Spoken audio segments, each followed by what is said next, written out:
Meus irmãos, a paz do Senhor Jesus para todos. Estamos de volta com a graça do nosso Deus para refletirmos em rápidas palavras, resumidamente, na lição de número 12 da Escola Bíblica Dominical da editora Betel. A lição por completo os irmãos estudarão em suas respectivas igrejas, tá bom? Nós não podemos inverter a ordem de valores, né, irmãos? IBD presencial é a prioridade, né? A online deve ser apenas um incentivo para que os irmãos, os amigos estejam presentes na IBD de suas igrejas, né? Se você que nos assiste, porventura, não congrega em nenhuma igreja, eu deixo o convite para você visitar uma igreja próximo da sua casa, né? Acredito que só a igreja do Ministério Madureira que tem esse tema, né, sobre a Esther, da editora Betel. Mas independente desse tema ou não, você pode visitar a Escola Bíblica Dominical de qualquer denominação, tá bom? Isso vai trazer um crescimento espiritual muito grande para a sua vida espiritual. O título dessa lição, irmãos, é Testemunhando a Grandeza de Deus, tá bom? O texto áureo está em Esther, capítulo 9, versículo 32, e o mandado de Esther estabeleceu o que respeitava ao Purim, e escreveu-se num livro.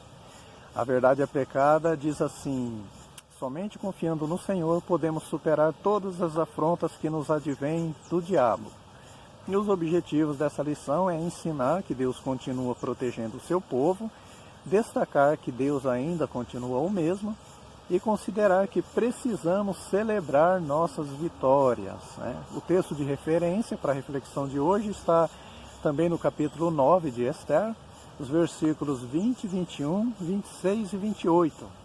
Diz assim o 20: E Mardoqueu escreveu estas coisas e enviou cartas a todos os judeus que se achavam em todas as províncias do rei Assuero, aos de perto e aos de longe, ordenando-lhes que guardassem o dia 14 do mês de Adar e o dia 15 do mesmo, todos os anos.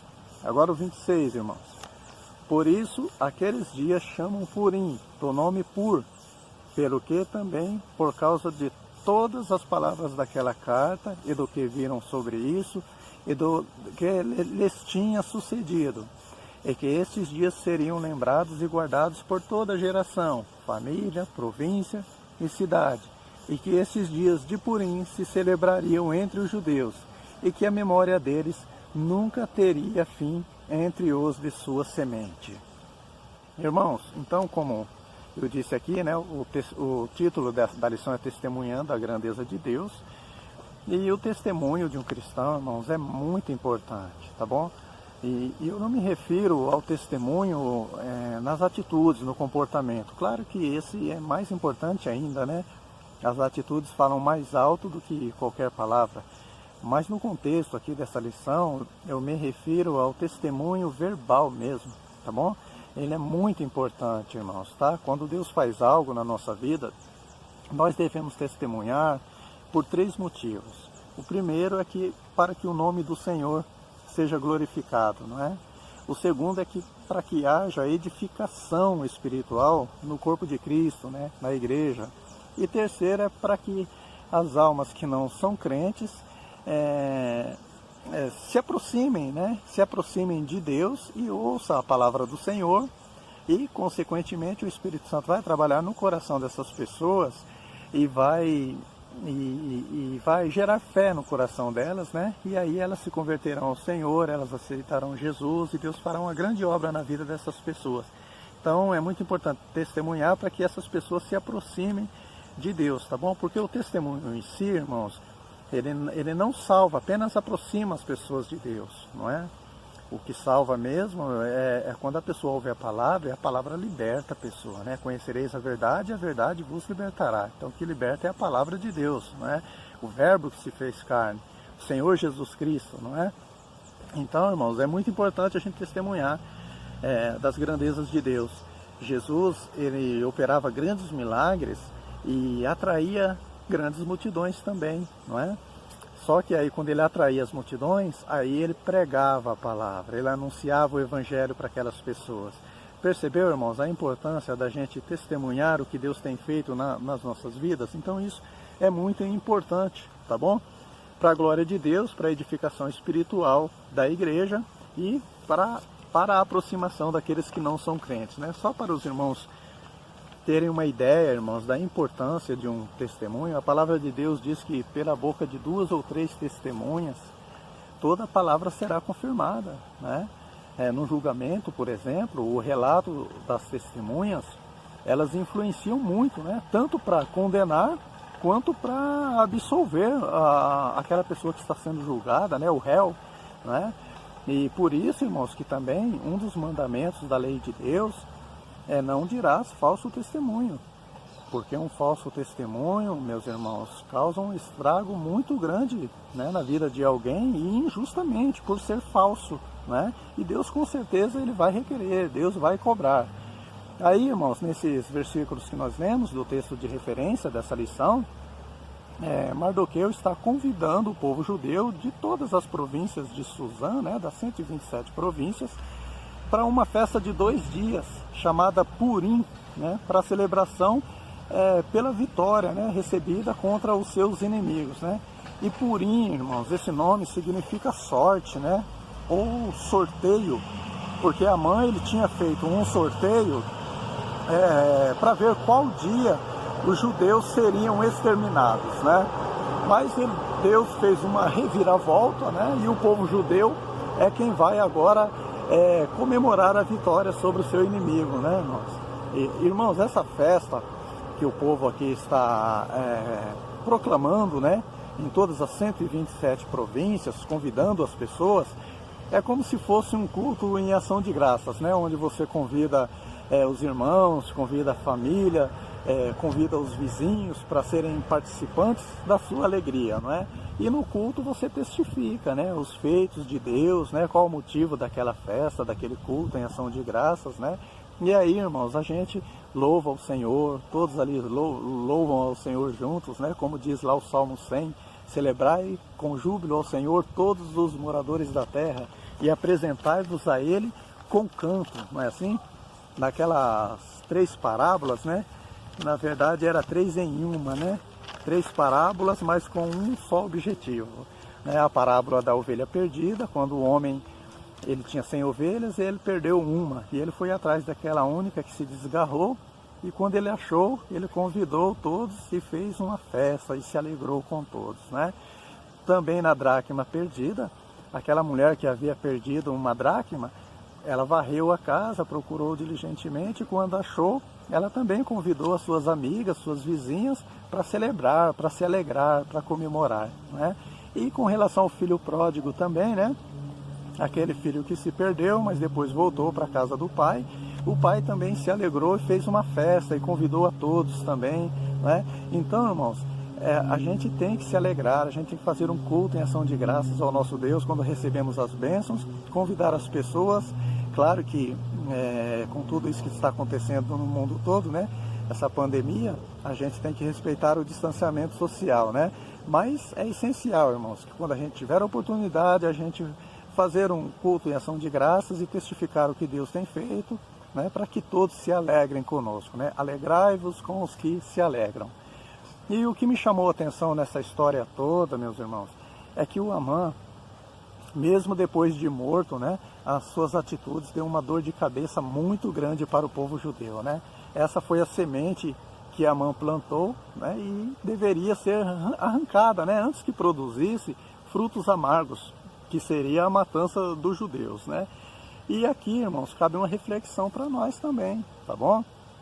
Que tipo de semente nós temos semeado na nossa vida? A gente pode semear ou a semente do bem ou a semente do mal. E qual é a semente que nós temos semeado, né? O que as pessoas sentirão quando nós partirmos desta vida, né? Será que as pessoas sentirão saudades? Ou será que as pessoas sentirão alívio, né? É um caso sério, né? Que cabe a nós refletirmos. Com certeza alguém pode pensar, né? Mas, irmão, depois que eu partir dessa vida eu não quero nem saber, né? Eu não quero nem saber, não vou estar mais aqui mesmo.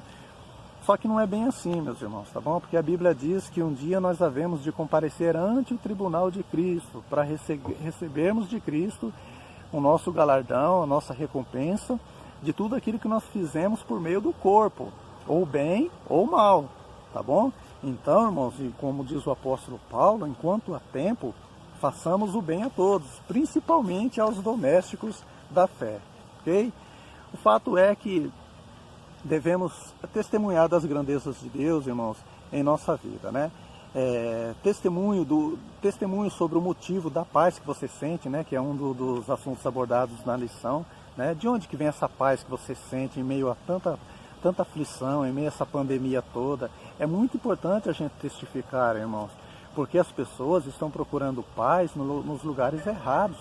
Muitos estão procurando paz no dinheiro, estão procurando paz na fama, nas drogas, nos lugares tranquilos, verdejantes, cheios de pássaros, né? Como esse que eu estou aqui, né? Mas as pessoas acham que esses lugares as pessoas adquirirão paz. Mas não é assim, irmãos. A paz não está nos lugares. A única paz, a paz verdadeira, é provinda só do Senhor Jesus. Isaías fala, né, que Jesus é o príncipe da paz. Então, para a pessoa ter paz no interior do seu coração, a pessoa precisa ter Jesus no coração. E a pessoa tendo Jesus no coração, irmãos, em abundância, daquilo que é em abundância no coração, disso fala a boca. Então, se você tem paz no seu coração, semeie a paz. Amém? Para que as pessoas possam, irmãos, saber qual que é a fonte da paz que você sente, tá bom? A gente não deve semear contendas, mas ser pacificadores, ok? Outro dia, uma pessoa me disse, né? Irmão, eu queria muito testemunhar das grandezas de Deus na minha vida, só que eu nasci no berço evangélico, então eu não tenho grandes testemunhos para contar. Eu nunca fui liberto das drogas, nunca fui liberto da prostituição, nunca fui liberto dos vícios, nunca fui liberto de nada disso, porque eu já nasci no berço evangélico. E aí, irmãos, eu disse para essa pessoa, né? Olha, o fato de você nascer no berço evangélico não quer dizer que você é salva. Filho de crente não é crentinho, né? Filho de crente também tem que receber Jesus, tem que se converter, tem que aceitar Ele como Senhor e Salvador. Então, se a pessoa que é filho de crente não aceita o Senhor Jesus, ele está destinado ao lugar onde todos irão, aqueles que partirem sem Jesus, ao lago de fogo eterno, onde o fogo nunca se apaga e o bicho nunca morre. Então, se você aceitou Jesus na sua vida, Jesus te libertou desse lugar. Imagina só, que testemunho enorme que você tem para contar. Eu falei isso para a pessoa, né? Então, meus irmãos, é muito importante a gente testificar, né, da nossa salvação, da libertação dos nossos pecados. Agora, o problema é que muitas pessoas valorizam mais os milagres dessa vida, né, que são passageiros. A ressurreição de um morto, por exemplo, é um milagre tremendo, só que só diz respeito a essa vida. Depois, aquele que ressuscitou vai morrer de novo, igual Lázaro, né?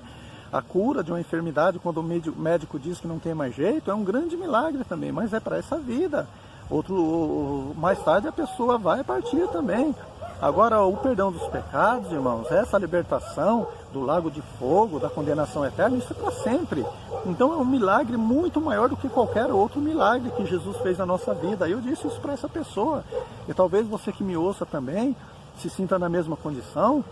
Fale de onde Jesus te libertou, do lago de fogo, mostra na Bíblia para a pessoa, tá bom? É um testemunho enorme, irmãos, tá bom?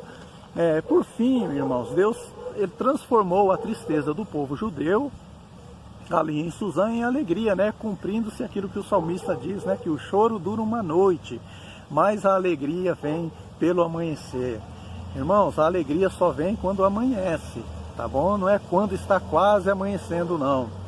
Então, irmãos, não solte o anjo enquanto não amanhecer totalmente o dia, enquanto não clarear totalmente o dia. Eu já disse isso aqui, né?